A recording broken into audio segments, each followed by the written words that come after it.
Hello, and welcome to another episode of the Locked In Podcast. My name is Ani. My name is Shri. We have a very special guest here with us today.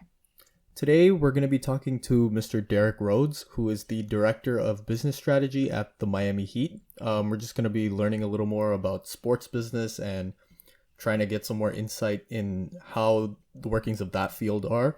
Some of Mr. Rhodes' previous occupations include supporting first-class organizations, including Duke men's basketball, the U.S. men's national team for basketball, and now he's with the Miami Heat, so we're looking forward to learning more from him. Just to start off, we just kind of wanted to know like your main role with the Heat and kind of some of the operational tasks like you do on a day-to-day basis for the team. Yeah, well, thank you guys. First, my name's Derek Rhodes. I run the business strategy team at the Miami Heat, and our job is to really, find solutions to, our biggest challenges in the company. So whether that's identifying and making recommendations on revenue gaps or operational inefficiencies, that's where the business strategy team will step in. So we both identify problems and then we lead the cross-functional projects needed to solve those problems. So within the business strategy team, we have data analytics, products, software engineering, and our project management team. And together we organize priorities, and my job is to make sure that all of the things that group of folks are working on are top priority for our leadership. So whether that's our business operations or basketball operations, that we are moving in lockstep with our both short-term and long-term priorities. Cool. That was really good insight, just because we were wondering what specifically with regards to business strategy you were involved with. So speaking of business strategy and business, in and of itself, what sparked your passion for pursuing a career in sports business? It's a career that people don't really, or people aren't really familiar with. So I'm curious, like, what sparked your passion with going this route? So for me, I love this industry because I'm faced with new challenges, not every year, not every quarter, but literally every day. So I wake up, and again, as you guys heard, we could run the gamut of opportunities for our business. So because I am in the business strategy world, I don't have a direct tie to a particular sales goal, for instance, or I don't have clients, right, that I have to check in with or relationship to manage. So I'm very fortunate in that I get to just really take a step back, look at bird's eye view, and find where I want to dive in. And I think sports, it allows you to do that because it is an industry that requires all hands on deck. You have titles and you have roles and responsibility, but almost every other night, at least 42 times out of the year, we are welcoming 20,000 people into our arena and more online and viewing. So that in and of itself presents both opportunities and challenges to make sure that I'm coming up with strategies and ideas that engage our fan base, that aren't stale, that they didn't see at game 31 and now they're seeing it again at game 33. So for me, that's what really drew me and gravitated me towards the sports industry. I think about just the past few years I've had at the Heat and in sports. My team's been different every year that I've been at the Heat. There were times my first 2 years we didn't make the playoffs, right? One year I had D Wade and Chris Bosh. The next year I only had D Wade. The next year I didn't have D Wade. We didn't make the playoffs. Then we got Jimmy Butler. Then we got Andre Iguodala. And that's all within like 3 years, right? And so I've had to be agile and really think about, okay, this new strategy for ticket sales or this new marketing strategy or push notification strategy to personalize our messaging, for instance, on the Heat app, right, may need to shift should we have, for instance, a major trade or a major event or a major win, right? So I don't find that in other industries you have that ability to be so agile so quickly. And then the last thing I'll say is that I literally get to see the fruit of my labor, right? And so it's something that you can very easily say that if Derek thinks that a switch up in the concessions line will generate more revenue for our food and beverage concessions, right? That's a very clear measurement that I can be assessed on. And if it doesn't go well, guess what? I get to pivot the next day, right, for a different game and a different audience. So that's really what drew me to it. In addition to just the literal team environment. Yeah, it's really cool to hear that because like whenever we go to arenas or anytime we have a chance to catch a game, we usually just are focusing on the game, and all the other fan engagement Yeah. is it's kind of cool to see, but we kind of just take that for granted as kind of, oh, like that's the team operations, but it's nice Yeah. hearing that from someone who's like actually directly involved. So with regards to your specific tasks and kind of like the whole strategy team in general, has the recent pandemic kind of changed how operations and decisions on a daily basis are conducted? Like, I don't know, just generally within the framework of sports business and also just kind of in general. Yeah, so I'll start generally. I don't think we're dissimilar from anywhere else in that we're having to make the transition to obviously a lot of video conferences. Um, I will, however, call out that that is particularly challenging for our industry because so much of what we do is hands-on and it is on the court and it is in the arena. So it has been challenging sometimes to be in meetings and needing the visual that we can't necessarily provide right now. And when our, the product on the court is, we don't have that, right? We also are cognizant of the fact, to your point about our industry specifically, like our players are with their families right now, right? And Hmm. just like everyone else. And so that has, in terms of operations and decision making, shifted how we might approach them, for instance, right? And when we might approach them. Obviously, we're heavily focused on resuming our season in Atlanta right now. Sorry, in Orlando at the end of July. And some of the things we're looking at are probably similar to other industries, but from an operations perspective, we're thinking about entry and flow, and that's something that will also we are in parallel doing research at the Heat. Right, our arena operations are going to have to shift, and that will fall onto my team to help guide all of those moving parts. How are people now going to enter our arena? Um, are people going to be sitting next to each other at games? Are we removing rows? Are we having fans sit in a different location? So really, thinking through the entirety of our business and how that is going to shift really how people are consuming Miami Heat games, right? So um, that's sort of the first half of that. The other half, in terms of how the pandemic has changed our decision making process, we're much more deliberate, we're much more thoughtful, and I think we are hyper aware of both the health challenges that the pandemic presents, but also the just operational challenge to finishing our season. And so we are, before we even make a decision, we make sure we do what's around the horn, that everybody's voices are heard, that we are actually spending, maybe let's not decide it in this meeting, let's give it a week or two and then come back to it. So I think a lot of people are at the time a few weeks ago, there was all this angst around when's the NBA is going to make an announcement? When is it happening? And, your question so timely because we don't want to rush decision making, right? This pandemic is serious. Lives are affected. Lives are at stake. And so we want to, whether it's a business decision or a personal decision, we want to make sure that we've been really thoughtful about that throughout. So it is a little bit slower, but it is also much, much more thoughtful. Definitely, definitely. So one question that I have is, I think it's pretty common knowledge, or I think it's safe to say that if a team's doing pretty well on the basketball court, the financial side becomes easier because people want to come to games.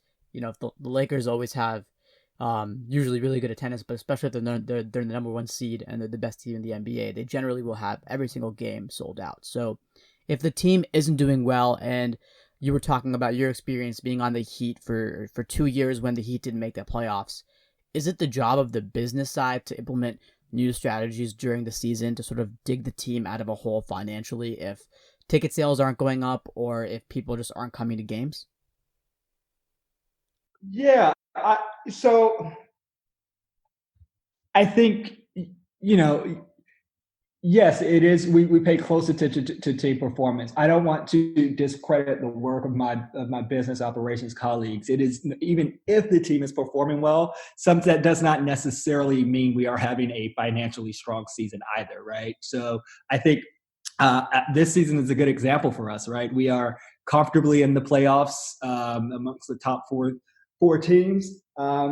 But we aren't making any money, right? We aren't. No one's at concessions, and obviously, that's given the coronavirus pandemic. But I'll give you another example. In the years that we didn't make the playoffs, we still had the number one retail store across the league. Beyond the Lakers, after they got LeBron, beyond it, and so that is, I think the work of deep strategic and deliberate thinking, again, about our long-term priorities. So we as an organization, and what I'm constantly preaching to the team, is that we have to be looking long term and future proof our business. So I don't want to ever have to consider team performance, right? I want to be able to go to my organization and say, this is what we are going to consistently bring in, right? This is what we consistently feel good about.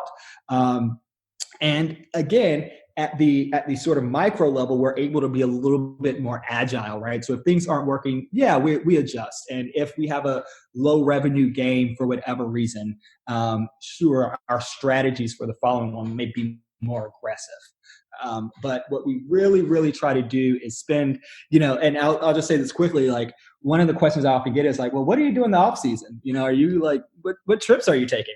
And that's really the busiest time. And the off season, my family will tell you, it's like my phone is I'm hard to reach, because it's really within that 3 month period.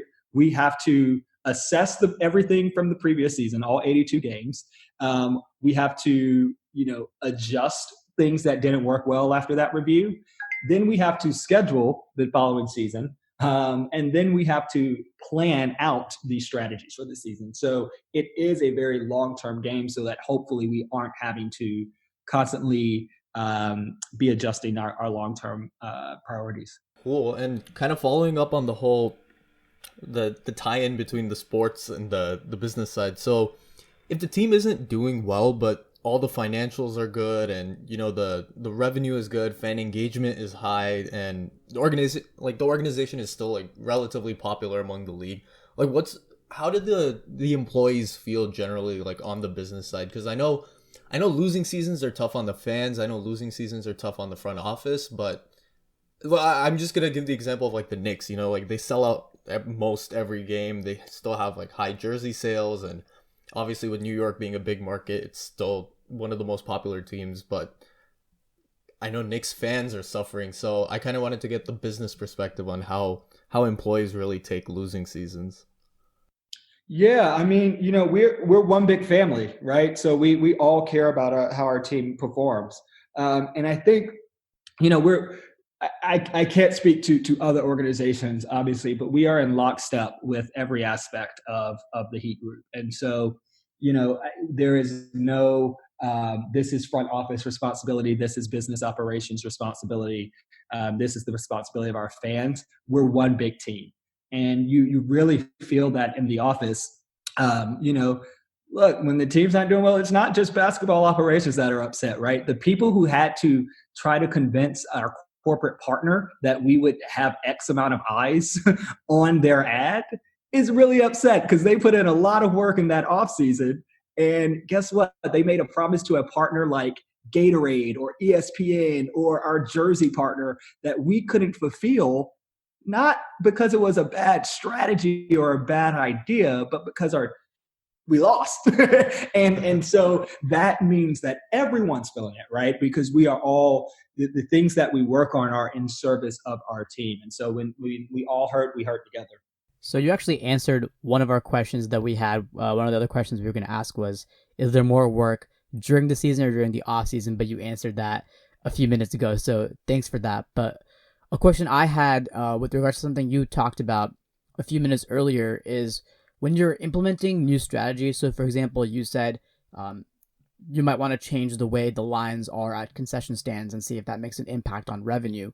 Do you have to be mindful of the opponent you guys are playing or the time of the year or the specific game that's happening when you're implementing new strategies? So for example, if it's a Christmas Day game, are you playing it safe and not implementing any new strategies?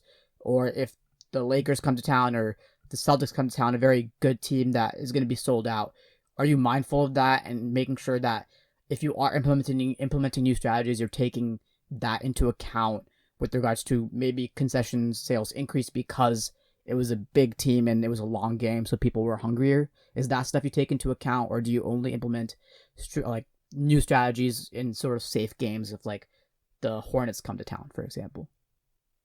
It's such a good question, and yeah, we adjust by game. We adjust by time of year. We adjust by public sentiment. We adjust by what people send us on social media. So we're constantly mindful.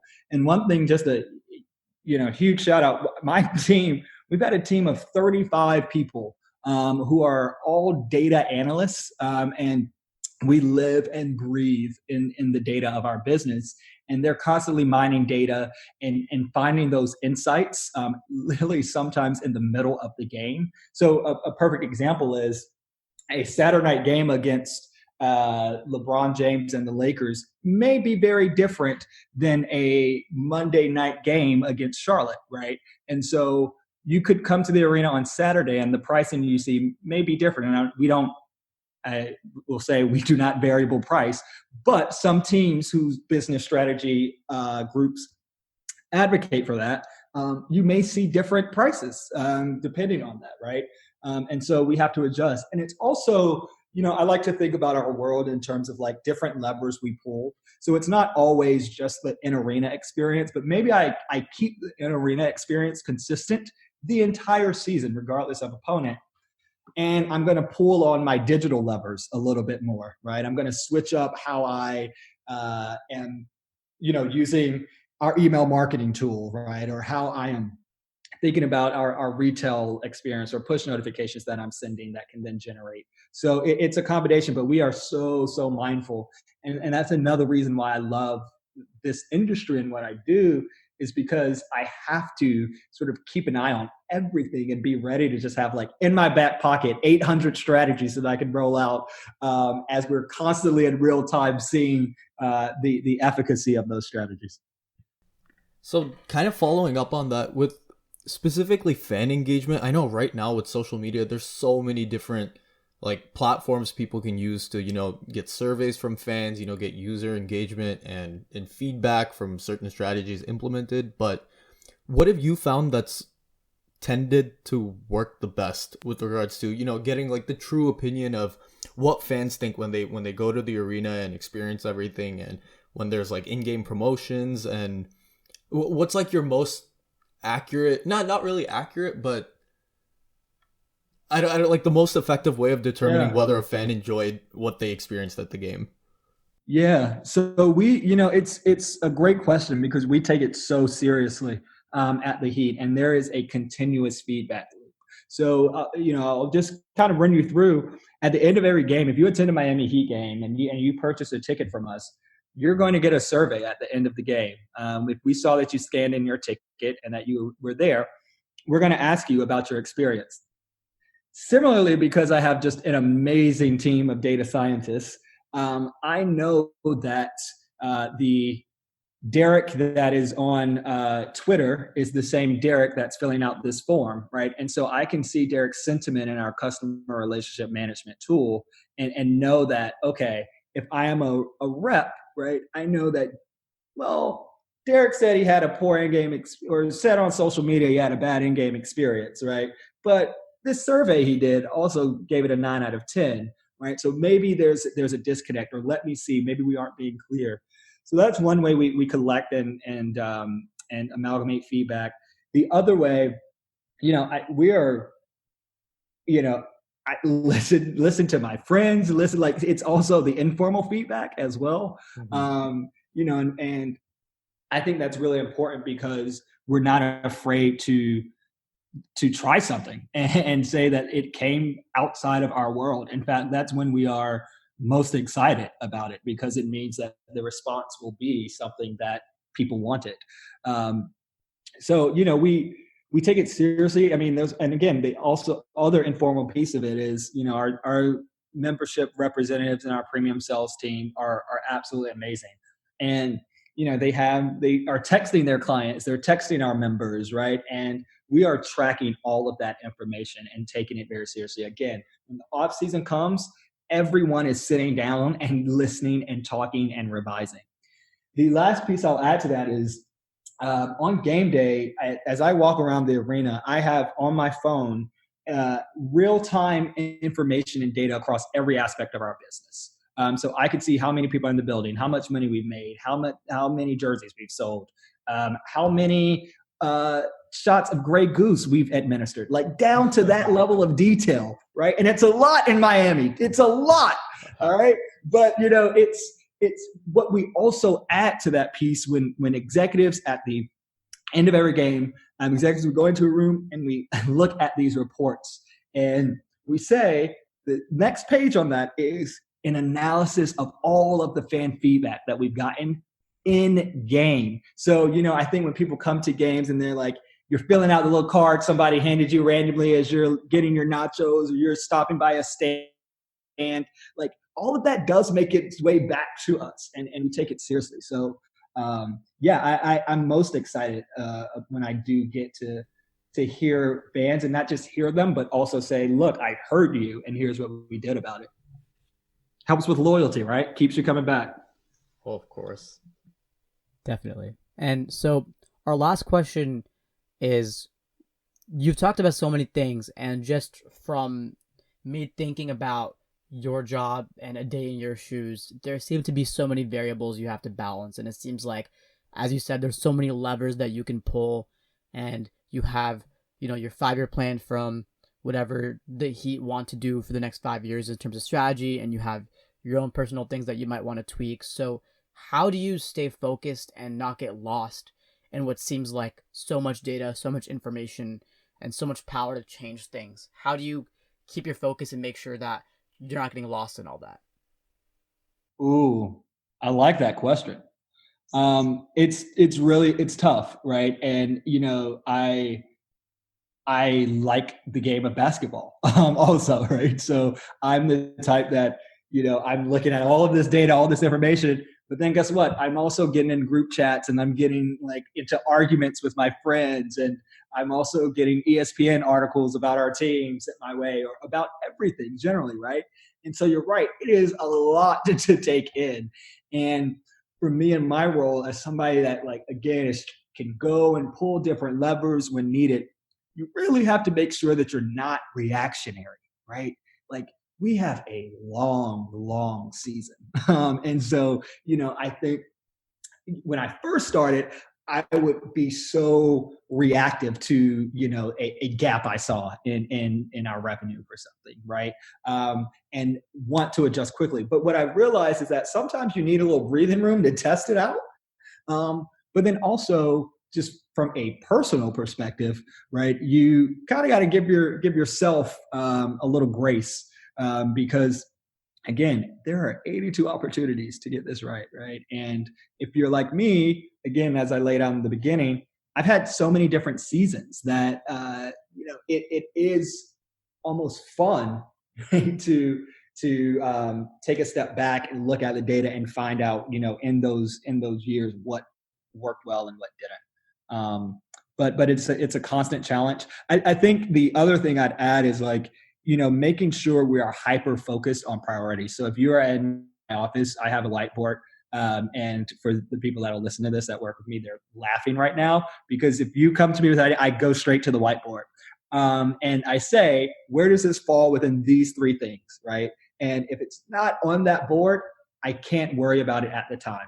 Now, that doesn't mean I won't ever focus on it, right? But it means it goes in my parking lot, right? I literally have a folder called parking lot. And in the off season, I go to it and I'm like, okay, that thing that bothered me really on a Monday night against Charlotte, like, let me figure it out now, as opposed to being so reactionary in the moment. Cool. Well, this was amazing because we've just been generally focusing on the sports and kind of the mundane aspects of sports in general, but this is great to kind of get that behind the scenes look at some of the more business operational things that happen for teams. So we really appreciate your time and thank you for joining us. No, thank you guys for having me, and thanks for everything you guys do. Keep All up the right. good work. Thank you. Thank you so much. See you guys. Once again, thank you to Derek for coming on the podcast. It was really informative, and we learned a lot about the business side of sports, something that we both have been curious about. And if you were curious about that, hopefully you guys learned a lot more about that too. So once again, thank you for listening to another episode of the Locked In podcast. Please follow us on our Instagram page, podcast.lockedin, for the latest updates. We have some great new content coming your way. So stay tuned for that. And as always, stay safe. Wash your hands. Wash your hands, people. Peace.